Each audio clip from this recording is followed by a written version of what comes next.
Well, that was kind of a waste of a character if I say so myself. Hello everybody, here we're going to talk about episode 42 of Kamen Rider Gavv. So after a very long recap, it's pretty much like the last 2 minutes of the last week's episode, we had to see Hanto fight against Lakia and Shoma. And Lakia actually managed to knock Hanto out of a transformation. And we see a funny little scene of Shoma picking her up like a little kitten with his overform. At the middle, Suga and Nyelv have escaped. And Nyelv prepared to move to the next step of his plan to start making complicated instructions with the mind control power of the gun. Meanwhile, Shoma and Lakia decide to tie Hanto up, trying to figure out what to do with him. And Lakia actually, pretty funny, he actually splashes some water on him, which does nothing as Hanto just starts to get angry and really want to kill him. Finally, after a long time, transformed into a true Granute form. When was the last time we actually saw it? I do not remember. But it's pretty nice to see it. It actually uses the toxin to actually relax Hanto. You know, the one that actually makes him look very happy. So it's actually pretty cool to actually see him use the toxin for good now. But saying that it won't last long. But it will work for now, trying to find a plan to actually find a way to help Hanto out. And they actually tell Amanda the next day, tell her the whole situation. They plan to actually do something with Suga's gun. Probably destroying it would actually free him from mind control. And to go out to actually chase after Suga with his gun. And Amanda decided to look up on the internet, trying to see if there's any information that they can use to figure out where Suga and Nyelv are right now. Speaking of, we actually see Suga use his power to actually mind control people to go to the Kazami coastline.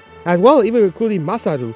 And interestingly, he just gives a further instruction to do something, as he actually goes to the beach. And Amanda actually searching up online sees that she sees nothing at all. As he gets a call to do a job for her by somebody named Yoshida-san, saying that she wants her to look after her daughter, and she's getting worried over the rumor about people disappearing after a while and also acting weird. And Amanda decided to take over the job and decided to agree with it. And Lakia sees some of the people walking like a zombie in mind control, which he thinks is pretty weird. And Shoma meets up with Masaru, who still calls him Hidamari, and they actually wonder what's up, as he actually doesn't answer any of the questions, asking where he's going, saying that he's going to the Kazami coastline. And they see a bunch of people also coming in, following after them, and decided to think it's something weird and decided to follow them all the way to the beach. As Amanda escorts the daughter of Yoshida-san to her little practice, little karate practice, as you see the zombie people walking through to the beach line, I actually think that something's weird, that it's not really a gathering, friends. I actually see the person in the cloak thinking that it might be Suga, as he tried to go up to it and try to take a picture, only to see Lango. And Lango pretty much asked her who she is and what she's doing. As she apologized and leave. As she thinks about it, she actually saw him before. Which I think is true. That kind of disappointed it really brought up with that plot point of Lango and Mane actually kind of meeting each other, but not really. As, remember that one episode, very early on, that Mane was actually getting goosebumps on the back of Lango's power. But we never actually got a pick up from that, so it's kind of weird that they're bringing that back now. But anyway, Lango starts to actually figure out that it has to really be up to Nyelv and Boga's plan, wondering what's going on. I would see Hanto wake up, trying to actually think about what to do while he's doing Lakia at home. And then start getting the mind control from Suga's words saying that he needs to beat Shoma and Lakia.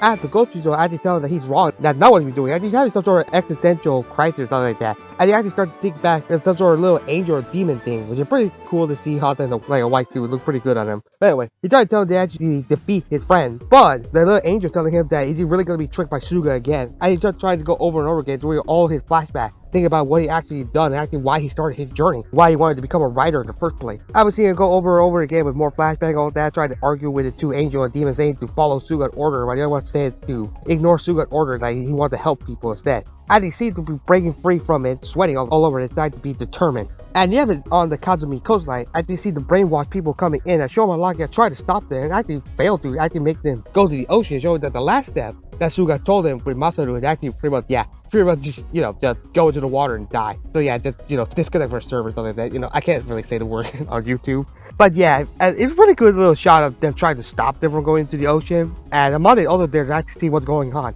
Alakia transformed to a monster form again to actually use his toxin to stop them from going to the ocean. We're pretty cool little character development for Alakia, finally using power for good.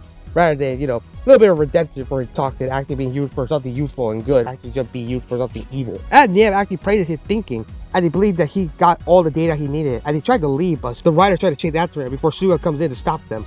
As Shoma said that he can't use humans like toys for the experiment, so it seemed to irk Nyelv, and he seemed to be annoyed by the comment. And they transformed to their final form to fight against Suga. As their plan to destroy Suga's gun to free the people from mind control, but Nyelv stopped him with his poison, and he actually transformed to a true monster form. I gotta say, it looked really cool. I love the dreads, kind of like a predator looking, like the dreads on his head. And I gotta say, yeah, and so far I think the better design of all the Stark family, the best design out of most of the Granute we actually see. I really do like the design. Also, he had the cursed weapon, which is the bow and arrow, and he uses it to fight against Lakia and Shoma, as Suga also comes in to help him out to fight against them. As they actually go to a forest to actually fight each other, and Hanto arrived, and he prepared to fight and transform to his own final form, with Nyelv getting confident thinking they gotta fight against the two riders. But instead, he actually broke free and just runs up and just headbutts Nyelv to a tree. It's pretty funny. that he actually just headbutts him. And Nyelv is pretty much annoyed and shocked that he actually broke free from his mind control. And Hanto says that he will be strong in his own way.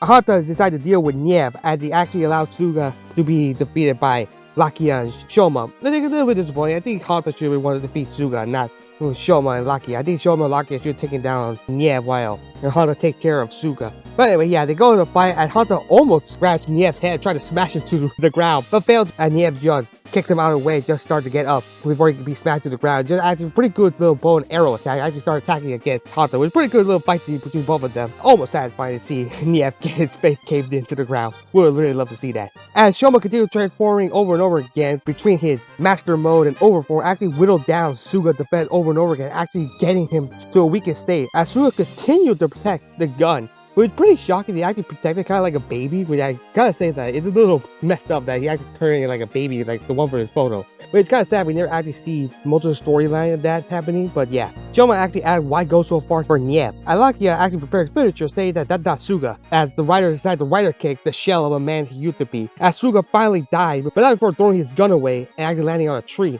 dying in an explosion. And Lakia creates his own shield and actually throws it and actually destroying the gun once and for all, freeing the people from the mind control back in the beat. But it's pretty cool to see. I love the little fight scene between all of them. But again, a little to the point, I think Hanto should have wanted to defeat Suga and destroy the gun. Probably a little redemption for that, but oh well. Anyway, some of them for some reason decided to go and see the writer fight again Nyelv, with Masaru being one of them. I've been wondering why, but I guess just for plot reason. And Nyelv is impressed from Lakia's final form, saying it's coming from Shoma. Always say that it's always Shoma. Seems like he's actually foreshadowing something because he seems to be jealous over the fact that for some reason very appropriate to the shield of Lakia. Decided to just create some poison to just walk away, like not even run away or disappear, just walk away from the shot. But I just thought it pretty funny out of context that he just walked away and nobody chases after him. And the people start to be scared over the writer, thinking that they're monsters, before Amani coming in to tell them that they are not, they're just the writer, helping people. And I seem to calm them down, except for Masaru, who seemed to be a little bit concerning as they all decide to leave. Hanto looked at Shoma concerned, making me think that yeah, he probably tell him about the whole Masaru situation. Speaking of Masaru, he actually looked up the writer as he reads the line saying that yeah, they're well known, stopping Granute for actually kidnapping people for 20 years. I seem to put two and two together, showing his picture of his sister, making me think that maybe his sister was one of the people that was kidnapped. At Hanto Shoma talking to Kamen the next day, he tells Shoma what he found in case something terrible happened to him, like what happened, in this episode, as he's sharing the picture that he got from Masaru. At Shoma actually, Shoma actually said that yeah, it's his mom, telling him where he got the photo. At Hanto finally tells him that Masaru is actually his real name, and he's telling him that he's actually his real uncle. As Shoma was shocked to see this revelation at the episode end. Overall, it was an okay to good episode. I would say that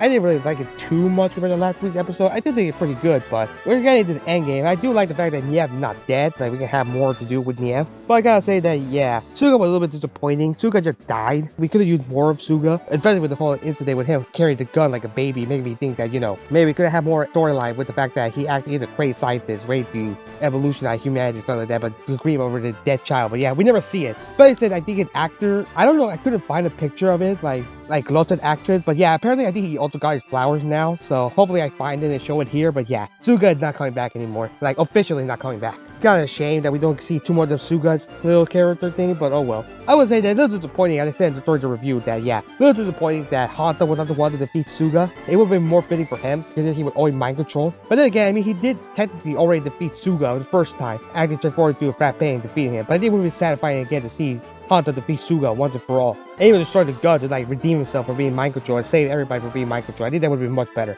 I would say Nyelv looked pretty good. I can't wait to see more of Nyelv. I actually do like the fact that he's not dead. Good, because I want to keep him alive to actually see what kind of strategy he'll do with Boca. I would say that Lango is still here. He doesn't do much. I'm worried if Lango's gonna be the main final villain. I don't want Lango to be the final villain because right now he's not doing anything. I kind of wanted to actually stay away for a couple more episodes. Or maybe he's just be manipulated by Lakia and make him become a giant monster or something. Like, that's the only point I see Lango being alive, because I just see no reason for Lango to still be alive. Not much to say. Kind of weird that this episode started out with a pretty big 2-minute recap, but even with the review, you see right now, like, I got nothing much to say on this episode. I would say that it's pretty good that Masaru now knows that the writers exist, and also that Shoma now knows that he's his uncle. Hopefully next week's episode we're gonna see them talk and actually start to interact with each other. Wondering how Masaru is gonna react to the fact that Shoma is actually half human. Yeah, maybe get more information, because based on the preview, we're getting a flashback over the fact of how he and his sister interacted with one another. Hopefully we get to see more of that. Overall, it was an okay episode. Not that great, not that bad, but yeah, I kind of wanted something more. Rating wise, I gave it a 7.2 out of 10. What do you guys think? You like the episode, do you not? What do you think about Masaru actually figuring out that his sister might have been kidnapped? Also, what do you think about Suga at end? Do you agree that Suga should have been a character again? Or do you think he should have stayed dead? Also, what do you think about Nyelv? Do you think he's gonna be the final villain or not? Leave a comment down below and subscribe for more Kamen Rider Gavv content.